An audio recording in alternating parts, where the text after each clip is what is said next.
Hello दोस्तों, मेरा नाम है साहिल खन्ना और आज की वीडियो शुरू करते हैं। सबसे पहली न्यूज़ है शेयर मार्केट की। भाई शेयर मार्केट जब से बजट आया है तब से बढ़ रहा है। हाँ, कुछ ना कुछ ऊपर नीचे होता रहता है छोटे मोटे पॉइंट्स का, पर ओवरऑल देखा जाए तो बहुत ही अच्छी ग्रोथ ली है शेयर मार्केट ने। देखते हैं कहाँ तक हमारी मार्केट जाती है।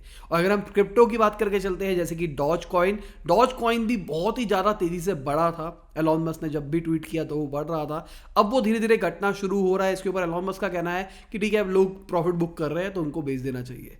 तो अगर मैं आपको उसका ग्राफ दिखाता हूं तो आप देख के हिल जाओगे। अगर आपने आज से 5-6 महीने पहले ही कुछ पैसा इन्वेस्ट किया होता तो कितना गुना आपका पैसा हो गया होता। कैलकुलेट करके एक बार नीचे बता दो। और जो डॉज कॉइन के क्रिएटर है उनका कहना है कि भाई मैंने तो ऐसे ही कुछ घंटे के अंदर ये चीज़ बना दी थी और ऐसा मजे के लिए बनाई थी और ये इतनी बड़ी चीज़ हो गई है। एलॉन मस्क भी इसको यूज़ करते हैं और इसके बारे में ट्वीट करते हैं। अगर हम बिटकॉइन की बात करके चलते हैं तो उसकी मार्केट कैपिटलाइजेशन $1 ट्रिलियन तक पहुंचने वाली है। अगर हम दुनिया की टॉप 2 फाइनेंशियल सर्विसेज वाली कंपनी की बात करके चलते हैं, जैसे कि वीजा और जेपी मॉर्गन हो गए, उन दोनों को मिला के भी ज़्यादा बड़ा है बिटकॉइन। और जो मॉर्गन स्टैनली है उनका कहना है कि भाई इन्वेस्टर्स पॉइंट ऑफ व्यू से देखा जा सकता है अब बिटकॉइन को लोग इन्वेस्ट कर सकते हैं। इंडिया के अंदर अलाउड नहीं है। आपको क्या लगता है, बिटकॉइन एक अच्छी इन्वेस्टमेंट है या फिर नहीं है? पर अगर देखा जाए तो बहुत ही ज़बरदस्त रिटर्न्स आ रही है। उसके पीछे कोई चीज़ बैक नहीं करती है और फिर भी बहुत अच्छी रिटर्न आ रही है। ऐसा लगता है कि आने वाले टाइम में बहुत ज़्यादा बढ़ सकती है। अगली खबर कर्नाटका के सीएम की है। उनका कहना है कि टेस्ला इंडिया के अंदर आएगी, कर्नाटक के अंदर जल्दी ही फैक्ट्री लगा सकती है। तो देखते हैं कब फैक्ट्री लगती है, क्या होता है क्या नहीं होता है। बहुत अच्छा इकोसिस्टम क्रिएट हो सकता है अगर कोई बड़ी बड़ी कंपनीज इंडिया के अंदर फैक्ट्रियाँ लगाती है। जॉब क्रिएट होगी, जॉब क्रिएट के अलावा जो लोगों को ट्रेनिंग दी जाएगी ना, उससे लोगों को बहुत ज़्यादा नॉलेज मिलेगी। उसके चक्कर में पूरा इकोसिस्टम डेवलप होगा।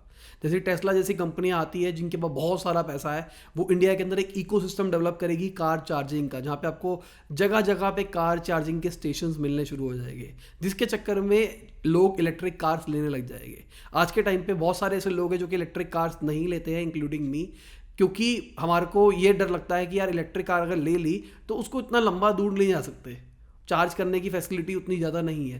पेट्रोल को उतना आसानी से हम लेके चलते हैं कि भाई कहीं पे भी पेट्रोल ख़त्म होने वाला हो, आराम से कहीं पे भी पेट्रोल पंप मिल रहा था, अपने 1-2 किलोमीटर की रेंज के अंदर भरवाया और हमने मज़े ले लिए। पर इलेक्ट्रिक के साथ में ये सीन नहीं है। अगली खबर फास्ट ट्रैक की है। गवर्नमेंट ने कहा अगर आपने नहीं लगवाया तो लगवा लो। आखिरी डेट निकल चुकी है, 15 फरवरी थी। नितिन गडकरी जी ने पहले ही कह दिया था कि कोई एक्सटेंड नहीं होने वाली। अगर आप टोल पे जाते हो और आपने फास्ट टैग नहीं लगा रखा होगा तो आपको डबल पैसा पे करना पड़ेगा।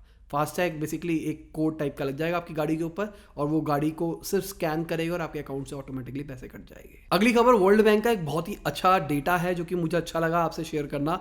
दुनिया के अंदर जितनी भी गाड़ियाँ है उसकी 1% गाड़ियाँ इंडिया के अंदर है और दुनिया के अंदर जितने भी कार एक्सीडेंट होते हैं उसके 11% इंडिया से होते हैं। तो ये एक बहुत बड़ा वो है आईना, जो लोग कहते हैं इंडिया के अंदर ड्राइवरलेस कार आ जाएगी बहुत ही जल्दी, आपको सब कुछ दिखाई देगा। इंडिया के अंदर रूल्स एंड रेगुलेशन नहीं मानते हैं लोग। आप अगर लेन पे भी जाते हो कहीं से भी कट मार के निकल जाते हैं लोग। अगली खबर निसान की है। निसान ने भी कह दिया है कि वो एप्पल के साथ में कोई डील नहीं करने वाले हैं। एप्पल अपनी गाड़ी निकालने वाला है, देखते हैं किसके साथ में निकालता है। इससे पहले भाई किया विया वाले, होंडाई वाले ने भी मना कर दिया था, अब निसान ने भी मना कर दिया है। अब देखते हैं वो किसके पास जाते हैं। आएगी तो एप्पल की कार, पर देखते हैं किसके साथ आएगी। क्या मारुति वालों के साथ मिलके आ जाएगा क्या, या टाटा के साथ आ सकते हैं? कमेंट पे बताओ अपना, क्या आपको क्या लगता है कि किसके साथ आएगी। अगर हम फॉक्सवैगन के सीईओ की बात करके चलते हैं तो उनका कहना है कि भाई हमको कोई डर नहीं है एप्पल अगर गाड़ी की दुनिया के अंदर आता है तो उससे।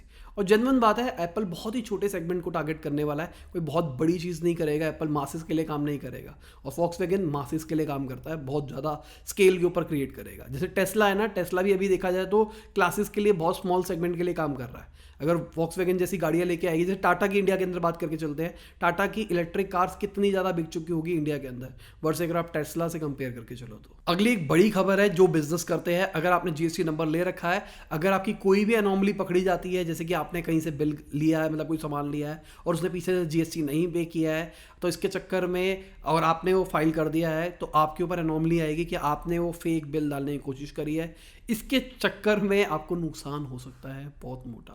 वो पेनल्टीज लगा रहे हैं, हम देख रहे हैं कई टाइम से रेड पड़ रही है। इस बार तो वो कह रहे हैं कि आपका जीएसटी नंबर ही सस्पेंड कर दिया जाएगा, 1 महीने का टाइम दिया जाएगा आपको कि बताओ कि ऐसा क्यों हुआ क्यों नहीं हुआ। अगर आपने ढंग से रिस्पॉन्ड नहीं किया, वो सेटिस्फाइड नहीं हुए, तो जीएसटी नंबर कैंसिल हो जाएगा। अगली एक बहुत बड़ी खबर है स्टार्टअप्स के लिए। भाई इंडियन गवर्नमेंट ने मैपिंग को डीरेगुलेट कर दिया है। मैप वाला जो नेविगेशन वाला सिस्टम होता है वो सारा का सारा डीरेगुलेट हो गया है। मतलब उसके लिए आपको कोई रजिस्ट्रेशन वगैरह कराने की जरूरत नहीं पड़ेगी अगर आप उसके रिलेटेड काम करते हो तो।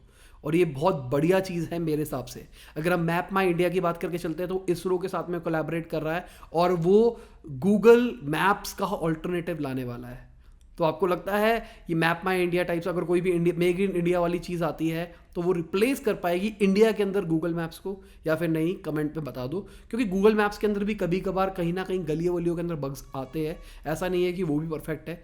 और अगर इसरो के साथ में मिलके एक सैटेलाइट प्रॉपर इंडिया के ऊपर लगाई जाएगी और हम सब लोग भी उसको यूज़ करेंगे, मैप माई इंडिया को उसको बताते रहेंगे भाई यहाँ पे गलत है, यहाँ पे गलत है। जैसे हम गूगल को भी बताते हैं, कहीं पे ट्रैफिक होता तो हम हमारे पास ऑप्शन होता है कि ये दिखाने का कि यहाँ पे एक्सीडेंट हो रखा नहीं हो रखा। इसी तरीके से अगर हम उनके भी एआई को ट्रेन करेंगे तो हो सकता है कि आने वाले टाइम में गूगल मैप्स को भी टक्कर दे पाए इंडियन कोई कंपनी।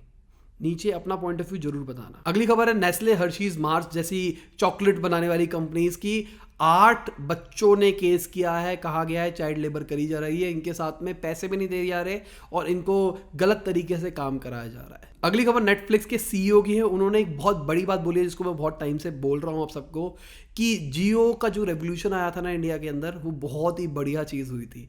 बहुत ही महंगा डेटा हुआ करता था और अब इतना सस्ता डेटा हो गया। दुनिया में सबसे सस्ता डेटा इंडिया के अंदर मिलता है। हाँ, इसके ऊपर वोडाफोन वगैरह वगैरह रो रहे हैं कि भाई हम बर्बाद हो रहे हैं, ये हो रहा है। उन्होंने ये भी कहा है कि हम आने वाले टाइम में अपने चार्जेस बढ़ाएंगे, चाहे कोई और बढ़ाए या ना बढ़ाए। और इस बात को सुनते हुए मेरे को 8 महीने हो चुके हैं, तब से वो यही बोले जा रहे हैं नहीं बढ़ रहे हैं चार्जेस, क्योंकि उनको भी पता है जहाँ वो चार्जेस बनाएंगे 1 मिनट में कस्टमर स्विच हो जाएगा कहीं और प्लेटफॉर्म के ऊपर। और देखा जाए एयरटेल और जियो प्रॉफिट रिपोर्ट करना शुरू कर गए, तो मेरे हिसाब से वोडाफोन आइडिया अगर अभी तक प्रॉफिट रिपोर्ट नहीं कर रहे हैं तो हो सकता है ये लोग रेट कम नहीं करेंगे। और ये बहुत ही अच्छी चीज़ हुई है मेरे हिसाब से, जो कि लोग नहीं समझ पाते कि आपने इतना ग्रांटेड ले लिया जियो जैसे को। जियो को सब कहते हैं कि भाई फ्री का नहीं है, पैसे लिए जा रहे हैं आपसे। और उसने पूरा इकोसिस्टम चेंज कर दिया हमारे देश के अंदर। आज यूट्यूब पे आप वीडियोस देख रहे हो, मैं 4K के अंदर वीडियोस डाल रहा हूँ यूट्यूब पे। बहुत सारे लोग हो गए जो कि 4K के अंदर देखते हैं। स्मार्ट टीवीज़, अगर नेटफ्लिक्स के हम सीईओ की बात करके चलते हैं, वो क्यों बोल रहे हैं? क्योंकि उनको पता है ना नेटफ्लिक्स की सब्सक्रिप्शन में कितना ज़्यादा फर्क पड़ा है, जियो आने से पहले जियो आने के बाद में कितना फर्क पड़ा है। आज मेरे हिसाब से कमेंट के अंदर बता देना कितने लोग अमेजॉन प्राइम यूज़ करते हैं। मेरे हिसाब से बहुत सारे लोग यूज़ करते होंगे, किसी का भी यूज़ करते हो, अपनी खुद की आईडी या फिर दोस्त की आईडी मांग के कहीं और से लॉगिन चला रहे हो, पर आपके पास अमेजॉन प्राइम है या फिर नहीं है, या फिर टेलीग्राम से जीते हो। कमेंट में बताना ये वाली चीज़, ये वाली कमेंट जरूर करना, मैंडेटरी ये वाला करना सबके लिए। क्योंकि अब पोल खत्म कर दिया, पहले यूट्यूब के ऊपर पोल का ऑप्शन होता था और मैं पोल डाल देता था, वहाँ पे आ जाता था, वहाँ से मुझे आइडिया मिल जाता था। पर अब वो पोल ही खत्म कर दिया उन्होंने, कहते हैं पोल काम नहीं होता। और मैं कम्युनिटी में पोल डाल रहा हूँ, अगर आप भर रहे हो तो मज़ा आ रहा होगा। कई लोगों को समझ में नहीं आ रहा क्या चल रहा है, बताऊंगा, इस पर वीडियो आएगी प्रॉपर तरीके से। अगली खबर बाइट डांस की है। बाइट डांस टिकटॉक इंडिया के बिजनेस को, ग्लैंस को बेच सकता है, ये खबरें सुनने में आ रही है। ग्लैंस भी बैक्ड बाय सॉफ्टबैंक है, वो भी बैक्ड बाय सॉफ्टबैंक है, तो हो सकता है। पर कहानी ये है, फिर अगेन चाइनीज कंपनीज के पास ही ये सारे के सारे स्टेक आ जाएगी। मेन टिकटॉक को हटाने का रीज़न ये था, वो चाइनीज़ कंपनीज के बैक्ड है और उनके चाइनीज़ गवर्नमेंट से लिंक है। तो यहाँ पे भी तो बैक है, तो क्या लिंक निकलेंगे या फिर नहीं निकलेंगे, इसको भी बैन कर दिया जाएगा या फिर नहीं कर दिया जाएगा। अगली खबर ओयो की है। ओयो ने अपने लैटिन अमेरिका से सारे स्टाफ को निकाल दिया है। अब वो डिजिटली ऑपरेट करने वाले, कंप्लीटली डिजिटली ओयो ऑपरेट करेगा लैटिन अमेरिका के अंदर। अगली बहुत बड़ी खबर है मेरे हिसाब से, इसरो 2 प्राइवेट सैटेलाइट्स को भेजने वाला है अपने खुद के स्टेशन से। और ये पहली बार हो रहा है, प्राइवेट प्लेयर्स को इंट्रोड्यूस करा जा रहा है इसरो के थ्रू में। पिक्सल्स और स्पेस किड्स इंडिया के भाई निकल रहे हैं रॉकेट इसरो से। तो ऑल द बेस्ट सारी के सारी स्पेस स्टार्टअप्स को। मेरा भी बहुत ही ज़्यादा इंटरेस्ट है इस चीज़ के अंदर, अभी तो नहीं कहता मैं, पर अगर कल को सब कुछ सही रहा और फंडिंग वंडिंग मिल गई और मैंने कोई अपनी कंपनी बेच खाई, एग्जिट मार दिया, मतलब पैसा आ गया, तो मैं भी स्पेस के अंदर क्या पता जाऊँ।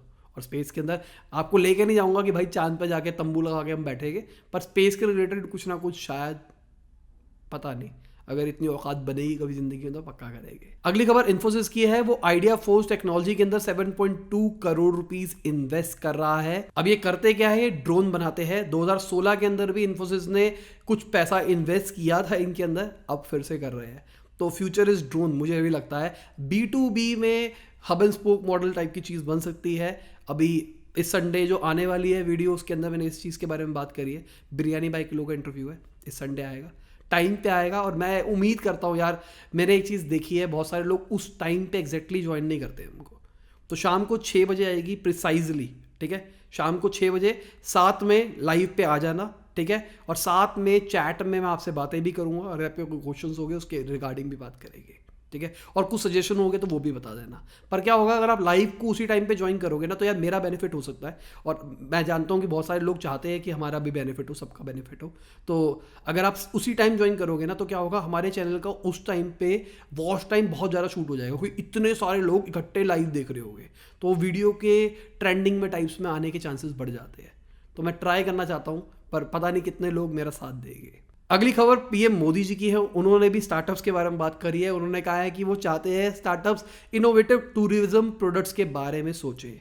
टूरिज्म प्रोडक्ट्स बेसिकली उनका ये कहना है कि अभी ये लॉकडाउन शॉकडाउन रहा, वायरस रहा, इसके चक्कर में लोग बहुत सारे बाहर नहीं गए हैं। अब वो डोमेस्टिकली कहीं घूमेंगे, उसके लिए कुछ प्रोडक्ट बनाया जा सकता है। इसकी वजह से डोमेस्टिक मार्केट की अच्छी खासी ग्रोथ हो सकती है। अगली खबर कुणाल शाह की है, क्रेड वाले। उनका ये कहना है कि ज़्यादातर एडटेक स्टार्टअप जो है वो एक फेयरनेस क्रीम की तरह है। Fairness cream basically, fairness cream लगाने से आप गोरे नहीं होते हो, ठीक है। तो ये गोरा होना मतलब, पहली बात तो गोरा काला वाला सीन ही नहीं होता, ये क्या लड़ते रहते लोग। तो उनका ये कहना है कि फेयरनेस क्रीम की तरह है। ज़्यादातर कंपनियां ऐसी चीज़ें बेच रही है जिससे किसी का कोई फ़ायदा नहीं हो रहा है, और फिर भी वो प्रॉफिटेबल है। हमारी भी एडटेक आने वाली थी यार, बस कुछ धोखे हो गए, बहुत बड़े बड़े धोखे हो गए, बहुत अच्छा खासा नुकसान हो गया। तो जब भी आएगी जल्दी लाने की कोशिश कर रहा हूँ, क्योंकि मेरे इन्वेस्टर वाली सीरीज से एक चीज़ तो सीख ली है, जो भी है लॉन्च कर दो, ऑडियंस बताएगी और पैसा आएगा, उसके बाद में री इन्वेस्ट करके कर सकते हैं। मैं कोशिश कर रहा था एक अच्छा प्रोडक्ट बिल्ड करके लाइव करा जाए, क्योंकि मेरी ऑडियंस के पास जाएगा ये फलाना ढमकाना। पर मुझे बहुत सारे इन्वेस्टर्स ने यही सारी चीज़ें बोली, मतलब जिन फाउंडर से मैं मिला उन्होंने सबने बोला कि लॉन्च कर दे, चलने दे, जैसा है, जो बग है नहीं है, लोग बताएंगे, रिजॉल्व करता है over the period of time. और बिल्कुल जेन्युइन बात बोली है, तो मैं जल्दी लॉन्च कर दूंगा। अगली खबर मीशो की है। मीशो यूनिकॉर्न बन सकता है, $250 मिलियन की फंडिंग आ रही है उनके पास में। तो सबसे बड़ा उसमें इन्वेस्टर कौन रहने वाला है इस फंडिंग राउंड के अंदर? सॉफ्टबैंक। और अगर हम सॉफ्टबैंक की बात ही करके चलते हैं, तो सॉफ्टबैंक के शेयर्स ऑल टाइम हाई छू गए, क्योंकि उनका जो विजन फंड है उसने बहुत ही अच्छा प्रॉफिट रिपोर्ट किया है। तो मतलब जहां इन्वेस्टमेंट कर रहे थे वहां अच्छे रिटर्न आ रहे हैं। अगली खबर टाटा ग्रुप की है। सुनने में आ रहा है 68% वो खरीद सकता है बिग बास्केट के 9500 करोड़ रुपीस के अंदर। तो हम बहुत टाइम से सुन रहे हैं कि भाई टाटा ग्रुप अपनी सुपर ऐप लाने वाला है, उसके लिए एक्वायर कर रहा है, ये कर रहा है, वो कर रहा है। पहले प्लान था कि दिसंबर में लॉन्च करेंगे, पर अभी तक नहीं लॉन्च करी। और इस चीज़ से मेरे को लगता है कि अगर इतने बड़े बड़े ग्रुप भी डिले कर सकते हैं अपने प्रोडक्ट्स, तो भाई कोई दिक्कत नहीं है, अपना डिले हो गया था, कोई दिक्कत नहीं है। अगली खबर एलॉन मस्क की है। देखो एंड में डाली मैंने जान करके। एलॉन मस्क को किसी ने ट्वीट किया, एलॉन कॉइन निकाल दो भाई, मैं निकाल देते हैं और उसको दुनिया की सबसे बड़ी क्रिप्टो करेंसी बनाते हैं। और अगर ये निकल जाता है ना, तो बहुत ज़्यादा तेज़ी से बढ़ेगा। अगर निकलेगा ना, मजाक की बात नहीं कर रहा, इन्वेस्ट कर देना, चाहे इलीगल हो चाहे कुछ भी हो, हवाले के पैसे से लगा देना, पर अंधा रिटर्न मिलेगा, ये पक्की गारंटी है। अगली खबर वन प्लस के जो को फाउंडर थे जिन्होंने नथिंग कंपनी निकाली है, उन्होंने एसेंशियल्स को खरीद लिया है। एसेंशियल्स जो एंड्रॉयड के जो फाउंडिंग थे, मेंबर थे, जिन्होंने बनाया था एंड्रॉयड, वो उन्होंने अपना एक फ़ोन निकाला था एसेंशियल्स करके। कुछ टाइम पहले खबरें ये भी आई थी कि भाई फरवरी में हम बंद कर देंगे, पर अभी इन्होंने खरीद लिया है। तो देखते हैं क्या होता है क्या नहीं होता। ऑल्दो मुझे अच्छा आइडिया लगा था एसेंशियल्स वाला, प्राइस थोड़ा सा ज़्यादा था उसका, मतलब मार्केट के हिसाब से, पर मेरे हिसाब से आइडिया ठीक था। तो अब देखते हैं क्या करते हैं ये नथिंग वाले इसके साथ पे। अगली खबर अमेजॉन फायर स्टिक की है। वो भी अब इंडिया के अंदर बनेगी, तो हो सकता है आपको थोड़ी और सस्ती मिले, और ये चीज़ पहली बार हो रही है इंडिया के अंदर, ये चीज़ बनने वाली है। अगली खबर यूपीआई ट्रांजेक्शन के फेलियर्स की है। यूनियन बैंक के सबसे ज़्यादा फेलियर्स रिपोर्ट करे जा रहे हैं यूपीआई ट्रांजेक्शन के अंदर। तो बहुत सारे बैंक्स के 10-15% तक जा रहे हैं, पर 10-15% का मतलब ये मान के चलो कि आपने अगर 10 ट्रांजेक्शन करी है, उसमें से एक फेल हो रही है। पता नहीं, मेरे साथ तो नहीं हुआ अभी तक, मैं ICICI यूज़ करता हूँ, एक्सिस यूज़ करता हूँ, मेरे साथ तो अभी तक फेल ही नहीं हुई कभी भी ज़िंदगी के अंदर मैंने जितनी करी है। ऑल्दो मैंने ज़्यादा नहीं करी है, मैंने जब भी किया है कोई छोटा अच्छा अमाउंट ही किया है, मैंने कोई वो 10-10, 20-20, 30 रुपये वाले कभी यूपीआई पेमेंट ही नहीं करी है। पर आप बताओ आपके साथ ये होता है या फिर नहीं होता, नीचे कमेंट में। अगली खबर फ्यूचर ग्रुप और रिलायंस वाली डील के ऊपर है। अमेजॉन वालों को कहना है भाई मुझे $40 मिलियन दे दो, तभी चुप बैठूंगा, वरना ये डील नहीं होने दूंगा। अपने 40 मिलियन के चक्कर में कितने लाखों लोगों की नौकरी जाने देगा ये अमेजॉन, क्योंकि अगर ये डील ज़्यादा डिले हुई, मैं फिर बता रहा हूँ बहुत गंदा कांड हो जाएगा। और एक अंदर से फीलिंग आ रही है, पक्का श्योर नहीं हूँ मैं, इस टाइम पे जो फ्यूचर ग्रुप के शेयर्स है वो थोड़े से ज़्यादा नीचे है। अगर रिलायंस ने उसको बाय कर लिया तो अच्छे तरीके से वो बढ़ सकते हैं। तो अगर कोई इन्वेस्ट करना चाहता है तो कर सकता है। मैं रिकमेंड नहीं कर रहा, मेरी कोई गारंटी नहीं है इस चीज़ के ऊपर। अगर ये डील नहीं हुई, ठीक है, अगर ये डील नहीं हुई तो कंपनी दिवालिया घोषित हो जाएगी, आपके पैसे ज़ीरो हो जाएंगे। तो अगर ये डील हुई तो आपके पैसे कुछ ही महीने के अंदर डबल ट्रिपल भी हो सकते हैं। अगली खबर अन अकेडमी की है। उन्होंने टैब चीफ को एक्वायर कर लिया है 100 करोड़ रुपीस के अंदर। अगली खबर फेसबुक की है। फेसबुक भी एक सोशल मीडिया ऐप निकालने वाला है क्लब हाउस के जैसा, उनका भी काम चल रहा है इस चीज़ के ऊपर। फेसबुक में बड़ा कॉपी कैट टाइप्स हो गया है। टिकटॉक जैसे ही इंडिया से गया उसी टाइम उन्होंने फीचर निकाल दिया इंस्टाग्राम के अंदर, उसी टाइप का भी क्लब हाउस चल रहा है। अभी थोड़ा सा ही बढ़ना शुरू हुआ है, लोग ज़्यादा जानते भी नहीं है, इनवाइट ओनली वाला सीन है। फेसबुक के पास में पहले से ऑडियंस है, तो वो पहले लॉन्च करके, मतलब अच्छे टाइम पे लॉन्च करके अच्छे तरीके से स्केल करके क्लब हाउस से आगे निकल सकता है। तो भाई ठीक है, मजा चल रहा है। तो इसी के साथ आज की न्यूज़ खत्म होती है। उम्मीद करता हूँ मजा आया होगा। लाइक कर देना, शेयर कर देना, कमेंट में बताना वीडियो कैसी लगी। बाय, गुड नाइट, शबा खैर, खुदा हाफिज़, गुड मॉर्निंग, गुड आफ्टरनून, जब भी आप वीडियो को देख रहे हैं। बहुत ज़्यादा कमेंटें हो गई ना इस वीडियो के अंदर, हर न्यूज़ के बाद बोल रहा हूँ कमेंट बता दो, कमेंट बता दो, बता दो कमेंट में अगर यहाँ तक देख रहे हो तो।